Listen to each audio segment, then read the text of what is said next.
Before we dive into one of the most chilling vindications in Australian military history, drop a comment below and tell me where you're watching from.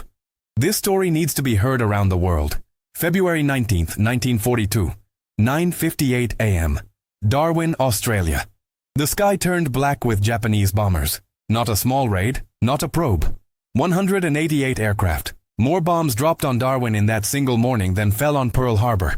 The harbor burned, ships sank, hundreds died, and in a secure room in Melbourne, 1,200 miles south, a man sat alone at his desk, staring at a report he'd written 5 years earlier. A report that predicted this exact scenario. A report that had been dismissed, ridiculed, and buried by the very men who now scrambled in panic, asking how this could have happened. His name was Lieutenant Commander James Hartley, and this is the story of how a working-class intelligence officer from Newcastle tried to save Australia from catastrophe, only to be destroyed by the arrogance of men who valued their British accents over Australian lives. Let me take you back to 1937. To understand what happened, you need to understand who James Hartley was, and more importantly, who he wasn't. He wasn't born into military aristocracy. He didn't attend elite schools in England. His father was a coal miner in Newcastle who died of black lung when James was 14. His mother took in laundry. James joined the Royal Australian Navy at 16, worked his way up through sheer competence, and somewhere along the way, he did something unusual for a working-class Australian sailor in the 1920s. He taught himself Japanese. Not because it was fashionable, not because anyone told him to, but because during a port visit to Yokohama in 1925, he watched Japanese naval officers training with an intensity he'd never seen before, and something in his gut told him this nation wasn't going to remain dormant. So he bought textbooks. He found a Japanese immigrant teacher in Sydney. He studied. For 10 years, he studied. And by 1935, Lieutenant Commander Hartley could read Japanese naval journals, intelligence reports, technical manuals. He understood not just their language, but their strategic thinking, their doctrine, their ambitions. In 1937, Hartley was assigned to naval intelligence in Melbourne. His first major task was to assess the threat environment in the Pacific. What he found terrified him. The Japanese had been systematically expanding their naval aviation capabilities. They'd been building aircraft carriers at a stunning pace. Their pilot training programs were producing aviators with more flight hours than British or American pilots. They'd developed the Zero fighter, which Hartley assessed, correctly, was superior to anything the Allies had in the Pacific. And most chilling of all, they'd been conducting detailed reconnaissance of British and Australian positions, including photographic surveys of Darwin's harbor. Hartley compiled everything into a 63-page report. He titled it, Japanese Naval Aviation Capability and Strategic Intent in the South Pacific, an Urgent Assessment. He didn't bury his conclusion in diplomatic language. Page 3 stated clearly, Australia faces an immediate and existential threat from Japanese naval aviation. Darwin, as our northernmost significant port, is indefensible against a determined carrier-based attack. Current defense assumptions, predicated on the Singapore strategy and Royal Navy intervention, are fundamentally flawed. Japan has both the capability and intention to strike Australia directly. We have perhaps 3 to 5 years to prepare. The report landed on the desk of Rear Admiral Sir Geoffrey Whitmore Hayes, Director of Naval Intelligence.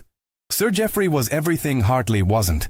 Eton educated, Sandhurst trained. Third-generation Royal Navy before transferring to the Royal Australian Navy, with the unspoken understanding that he was there to keep the colonials in line with British strategic thinking. He had a crisp accent that made subordinates feel provincial just hearing it. And he had absolute confidence that the British Empire's naval supremacy was eternal, unquestionable, and certainly not something a coal miner's son from Newcastle could properly assess. Sir Geoffrey called a meeting. Present were himself, Group Captain Reginald Thornton Price from the Royal Australian Air Force, another British transplant who'd made it clear he found Australia agreeably rustic but strategically irrelevant, and the Honourable Charles Pemberton, Assistant Minister for Defence, a politician whose primary qualification was his family's sheep station wealth and his Oxford degree. Hartley entered the room. He was 34 years old. He wore a crisp uniform, but there was something about him, maybe the way he walked, maybe his accent, that immediately marked him as other to these men. Not quite their class, not quite their world. Sir Geoffrey didn't invite him to sit. Instead, he held up Hartley's report between 2 fingers, as if it were contaminated. Hartley, he said, his voice dripping with what he probably thought was patient condescension. I've read your assessment. 63 pages predicting the Japanese will attack Darwin. Attack Australia. He let out a small laugh. Tell me, have you ever actually been to Japan? Studied at a proper institution of strategic studies? No, sir, Hartley replied evenly. I've taught myself Japanese and studied their naval publications for 12 years. Group Captain Thornton Price leaned back in his chair. Taught yourself? How enterprising.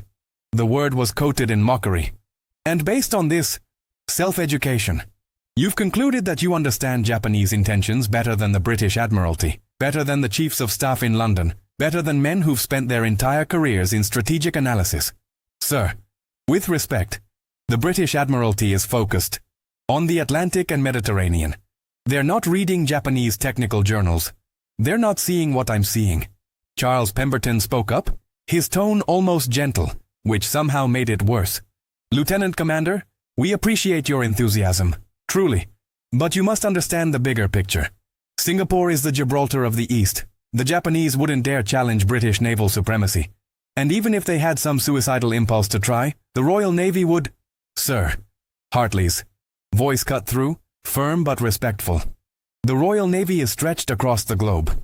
We have precisely 2 capital ships assigned to defend the entire Far East. The Japanese have 10 carriers. 10. They have over 2,000 combat aircraft. They have pilots with more training hours than ours. And they've been photographing Darwin. The silence in the room shifted, became colder. Sir Geoffrey stood slowly. Photographing Darwin. You have evidence of this? Intelligence reports from whom? Japanese newspapers you've been reading. Sir Geoffrey's voice rose. Let me be very clear, Hartley. This report is not just wrong. It's dangerous. It's the kind of paranoid colonial panic that undermines confidence in our defense relationships. Do you understand what would happen if this reached the press? If it reached Canberra politicians who don't understand military realities? It would cause panic. It would damage our relationships with London. Hartley's jaw tightened. Sir, I believe the evidence. The evidence, Thornton Price interrupted, is that you're a jumped-up sailor who's gotten above his station. My God, man, you're suggesting we abandon the entire framework of imperial defense because you've learned to read some Japanese? He looked at Pemberton. This is what happens when we promote based on technical skills, rather than proper breeding. They lack the judgment, the strategic perspective that comes from proper education. Hartley felt the heat rising in his chest, but his voice remained calm. Group Captain, I'm not suggesting we abandon anything. I'm suggesting we supplement our defenses. I'm suggesting we prepare for… You're suggesting, Sir Geoffrey said with finality, that the British Empire is vulnerable to a nation of people who, let's be frank, were still wearing traditional robes while we were building the world's greatest navy. Your report is rejected. Completely. It will not be circulated. It will not be discussed further. And, Hartley, he leaned forward, I'd suggest you focus on your assigned duties and leave strategic thinking to those qualified to do it. The meeting was over. Hartley was dismissed. But he didn't stop. Over the next 3 years, Hartley became a ghost in his own service. He continued writing reports, each one more urgent than the last, each one more detailed. He documented Japanese naval exercises. He translated captured documents showing Japanese interest in Southeast Asian resources. He plotted training patterns of Japanese aviators. He even predicted, correctly, that Japan would move south toward oil fields in the Dutch East Indies, and that Darwin would be a strategic target as a potential Allied base for bombers. Every report was filed. None were circulated beyond Sir Geoffrey's office. At social gatherings, other officers began avoiding Hartley. He became known as the Prophet of Doom, said with a laugh. Paranoid Hartley. His wife Sarah noticed colleagues' wives whispering when she arrived at Navy events. His children heard other kids at school say their father was the crazy one who thinks the Japs are coming. In 1940, Hartley requested a meeting with the full Defense Committee. He was denied. He tried to brief junior politicians. He was reprimanded for going outside the chain of command. In desperation, he even attempted to provide information to a sympathetic journalist. Sir Geoffrey found out and threatened him with court-martial for unauthorized disclosure of classified information. But the most devastating blow came in November 1941. Pearl Harbor had just been attacked. The impossible had happened. The Japanese had struck American forces with carrier-based aviation exactly as Hartley had predicted. Surely now, Hartley thought, they would listen. He requested an emergency meeting. This time, they granted it, perhaps out of shame, perhaps out of curiosity whether this working-class prophet had actually gotten something right. the same room. The same men. But the atmosphere was different, tense. Because Singapore was now under threat and the certainties of 1937 had cracks in them, Hartley stood before them with a new report. Gentlemen, Pearl Harbor validates everything I've been warning about. The Japanese have demonstrated precisely the capability I described. They will move south. They will strike the Dutch East Indies for oil. And they will neutralize Darwin to prevent it being used as a staging base against them. We have weeks, perhaps days. We must evacuate non-essential personnel from Darwin. We must establish proper air defenses, early warning systems, disperse the ships in the harbor. Sir Geoffrey, who'd aged noticeably in the past month, held up his hand. Hartley, Pearl Harbor was a surprise attack on an unprepared enemy. It won't happen again. We're alert now. And Darwin? He actually smiled. Darwin is 1,200 miles from the nearest Japanese base. They don't have the range. Sir, they have carriers. Carriers can position anywhere. Hartley! Thornton Price exploded. Enough! Do you have any idea how much it would cost to fortify Darwin the way you're suggesting? Do you know the political implications of evacuating civilians, of suggesting we can't defend our own territory? Good Lord, man. This is still about your precious theory, isn't it? You want to be proven right so badly you're actually hoping for an attack. The accusation hung in the air like poison. Hartley's voice, when he spoke, was barely above a whisper, but it carried more authority than any shout. Group Captain, I have 2 children. They're 8 and 6. I would give anything to be wrong. I would gladly accept being called paranoid for the rest of my career if it meant those kids in Darwin didn't have to experience what I know is coming. But I'm not wrong. And you refusing to prepare isn't going to change that. Charles Pemberton, who'd been silent, spoke quietly. What would you have us do, Commander? Specifically.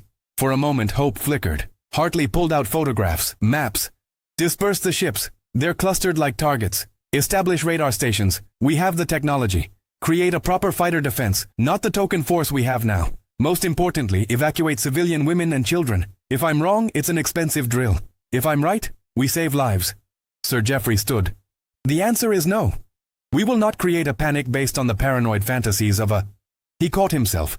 But everyone knew what he'd almost said. Of an officer who has persistently demonstrated poor judgment and an inability to think strategically. This meeting is concluded. Hartley left that room knowing he'd failed. Knowing that in every way that mattered, he'd been defeated not by evidence, but by accent, by class, by the immovable arrogance of men who couldn't conceive they might be wrong. February 19th, 1942. 9:58 a.m. The first wave hit Darwin without warning. No radar had been installed. The Yomiosio ships were clustered in the harbor, exactly as they'd been for months. Fighter defenses consisted of 10 obsolete aircraft. Most were destroyed on the ground. Hartley was in Melbourne when the news came through. For 3 hours, communications were chaos. Then the report solidified. The harbor destroyed. The USS Peary sunk. Multiple ships ablaze. The town devastated. Civilian casualties heavy. And the worst detail, women and children had been among the dead. The women and children he'd begged them to evacuate. He sat at his desk, trembling. Not with vindication. With grief. With rage. With the terrible weight of being right about something you'd prayed you were wrong about. 2 days later he was summoned to Canberra. To the same building where he'd been dismissed so many times. But this time, the summons came from Admiral Sir Guy Royal, the Chief of Naval Staff himself. Hartley entered expecting another reprimand. Perhaps they blamed him somehow for not trying harder. But the scene that greeted him was surreal. Sir Geoffrey Whitmore Hayes sat in a chair to the side. He looked 10 years older than when Hartley had last seen him. His hands shook slightly. Group Captain Thornton Price stood by the window, staring out, his usual pompous bearing completely deflated. Charles Pemberton, the politician, looked like he hadn't slept in days. And at the head of the table sat Admiral Royal, a man Hartley had never met, but who had a reputation for brutal honesty. "Sit down, Hartley," Royal said. It wasn't an invitation. It was a command. Hartley sat. Royal slid a folder across the table. "I've spent the last 48 hours reading every report you've written since 1937. Every single one. Do you know what I found?" Hartley said nothing. Accuracy. Precise, detailed, prophetic accuracy. You predicted their carrier capabilities, their aviation doctrine, their range, their intentions, their targets. You even predicted the approximate timing, saying we had 3 to 5. Years. From 1937 to 1942. 5 years. Royal's voice was hard, controlled fury. And every report was filed and ignored. Sir Geoffrey spoke, his voice hollow. Admiral, I take full responsibility. You'll be silent, Royal said without looking at him. Then to Hartley. Why? Why did you know what these men, with all their credentials, all their prestigious educations, didn't know? Hartley took a breath. Because I looked, sir. I actually looked. I didn't assume British naval supremacy was a law of physics. I studied the enemy. I learned their language. I took them seriously. You took them seriously, Royal repeated slowly. While we were busy taking ourselves seriously. He leaned forward. Hartley, I'm about to tell you something that will never leave this room. Do you understand? Yes, sir. On February 17th, 2 days before the attack, Australian coast watchers in Timor sent a report of a large Japanese carrier task force moving south. The report reached Darwin. Do you know what happened to it? Hartley felt ice in his stomach. It was filed. Not deemed urgent. Because, and I'm quoting the duty officer, intelligence assessments suggest Darwin is outside Japanese operational range. Royal's voice cracked slightly. Your assessments said the opposite. But your assessments had been dismissed as paranoid. So men died using the wrong intelligence because the right intelligence came from someone with the wrong accent. The silence in the room was suffocating. Then, something happened that Hartley never expected. Sir Geoffrey Whitmore Hayes stood up, walked over to Hartley and in front of everyone extended his hand. Commander Hartley, he said, and his voice was raw with emotion. I owe you an apology that words cannot convey. I allowed my pride, my prejudice, my arrogant certainty in my own superiority to blind me to the truth. You tried to save lives. I stopped you. The blood of Darwin is on my hands, not yours. But I need you to know. His voice broke. I need you to know that I will carry those deaths for the rest of my life. And if I could trade places with any man who died there, I would. Because they deserved better than what I gave them. Hartley looked at this man who had tormented him, dismissed him, nearly destroyed his career. And he saw something he'd never seen before. Genuine, devastating remorse. The collapse of a worldview. The destruction of certainty. Group Captain Thornton Price turned from the window. His face was streaked with tears. I called you jumped up. I mocked your education. He couldn't continue for a moment. My nephew was a pilot at Darwin. 22 years old. He died on the ground because we didn't give him proper warning systems, proper defenses. He died because I thought breeding mattered more than competence. He looked directly at Hartley. I'm not asking for forgiveness. I don't deserve it. But I'm asking for a chance to do better. To listen. To learn. Charles. Pemberton spoke last. Commander, I'm a politician. I'm supposed to be good at reading people, at seeing what's real versus what's comfortable. But I failed at the most basic level. I chose comfortable lies over uncomfortable truth. I have to go back to Parliament tomorrow and explain to the Australian people how this happened. And the only honest answer I can give is that we were arrogant fools who valued our prejudices over Australian lives. Admiral Royal waited until each man had spoken. Then he looked at Hartley. Commander, I'm giving you a choice. You can accept transfers and promotions for these men. You can see them punished. Or, he paused, or you can help us fix this. The war isn't over. We need to rebuild Darwin's defenses. We need to protect Australia. And we need intelligence assessments we can trust. From people who actually know what they're talking about, regardless of where they went to school. Hartley sat there, feeling the weight of 5 years of dismissal. Mockery, isolation. Part of him wanted revenge. Wanted to watch these men fall as he'd fallen. But he thought about Darwin. About the sailors who died. About the second wave that might come. About his own children, sleeping safely in Melbourne only because geography had spared them. Sir, Hartley said slowly, I don't want transfers. I want resources. I want intelligence analysts who speak Japanese. I want funding for proper reconnaissance. I want direct reporting channels that bypass. He looked at Sir Geoffrey, that bypass prejudice. And I want a promise that the next time a working-class kid from Newcastle or a farmer's daughter from Queensland or anyone else outside your social circle sees something true, you'll listen. Because talent and insight don't care about your accent. Royal smiled grimly. Done. All of it. You'll have whatever you need. And Hartley, for what it's worth, you're promoted to commander and assigned as Director of Pacific Intelligence Assessment. You'll boo us. Report directly to me. Over the following months, something extraordinary happened. Sir Geoffrey Whitmore Hayes, rather than being transferred out, requested to stay on under Hartley's direction. He spent hours learning Japanese himself, a 60-year-old man humbling himself to study like a student. He used his connections with British intelligence to secure resources Hartley needed, but this time with proper deference to Hartley's expertise. The transformation wasn't complete. Pride doesn't die easily, but it was genuine. Thornton Price threw himself into reforming air defenses with a convert's zeal, as if he could make amends through sheer effort. He never got his nephew back, but he made sure other nephews, other sons, had better protection. And Pemberton became one of Parliament's most vocal advocates for meritocracy in military promotion, for respecting expertise over social connection. He never forgot the lesson that comfort and truth are often enemies. But the real change happened across Australia's military. Hartley built an intelligence network that included linguists from immigrant communities, working-class sailors who'd traveled the Pacific, anyone with real knowledge regardless of pedigree. And their assessments, their warnings, their insights saved lives. Not all the lives, not nearly enough, but more than would have been saved if nothing had changed. Years later, after the war ended, Hartley was honored with a commendation. At the ceremony, a journalist asked him how it felt to have been vindicated. Hartley's answer was immediate. Vindication is the wrong word. Vindication suggests satisfaction. I feel grief. I feel grateful we learned the lesson, but devastated by the cost of learning it. And I feel responsibility to make sure we never again let pride blind us to truth. To never again value accent over accuracy, breeding over ability, comfort over courage. The journalist pressed, "Do you blame the men who ignored you?" Hartley was quiet for a long moment. "I did. God knows I did. But I learned something from them after Darwin.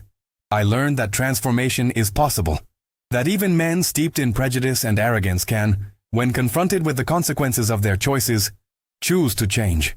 Sir Geoffrey could have retired in disgrace. Instead, he spent his remaining years trying to fix what he'd broken. That's not redemption. The death of Darwin can't give him that. But it's responsibility. And sometimes that's all we can offer. The commitment to do better, to be better, even when we can't undo our failures. This story, this tragedy, this transformation, carries lessons that echo across decades. It's a lesson about humility, that true wisdom often lies not in degrees or pedigree, but in the willingness to look clearly at reality, no matter how uncomfortable. It's a lesson about the cost of prejudice, that dismissing someone because of their accent, their background, their class doesn't just harm them. It can kill the innocent. It's a lesson about redemption, that owning our failures, truly owning them, is the first step toward becoming who we should have been all along. And it's a lesson about forgiveness, not the cheap kind that erases accountability, but the kind that says you failed catastrophically, but if you're willing to genuinely change, I'll work with you to prevent the next catastrophe. That kind of forgiveness doesn't excuse. It transforms. If this story moved you, if it challenged you, if it made you think about whose voices you dismiss and whose warnings you ignore, then let me know in the comments. Hit that like button if you believe expertise matters more than pedigree. Share this story with someone who needs to hear it. And subscribe, because history is filled with these moments, these collisions between arrogance and truth, between comfort and courage. And we need to remember them. We need to learn from them. Because the cost of forgetting is always measured in lives. The question this story leaves us with isn't just about military intelligence or Pacific strategy. It's simpler and more profound. When someone from outside your circle, someone who doesn't sound like you or look like you or come from your world, tells you a hard truth, do you listen? Or do you dismiss them because accepting their truth would mean questioning your certainties, your privileges, your comfortable assumptions about who deserves to be heard? James Hartley couldn't save everyone, but he tried. And when the system finally listened, lives were saved. That's the power of respecting truth over comfort. That's the power of humility over arrogance. That's the power of giving people a voice, regardless of where they're from. Don't let Darwin's lesson be forgotten. Share this story. Remember these names. And commit yourself to listening, really listening, to the voices we too often ignore. Because the next warning might come from the most unexpected place. And the cost of dismissing it might be more than we can bear.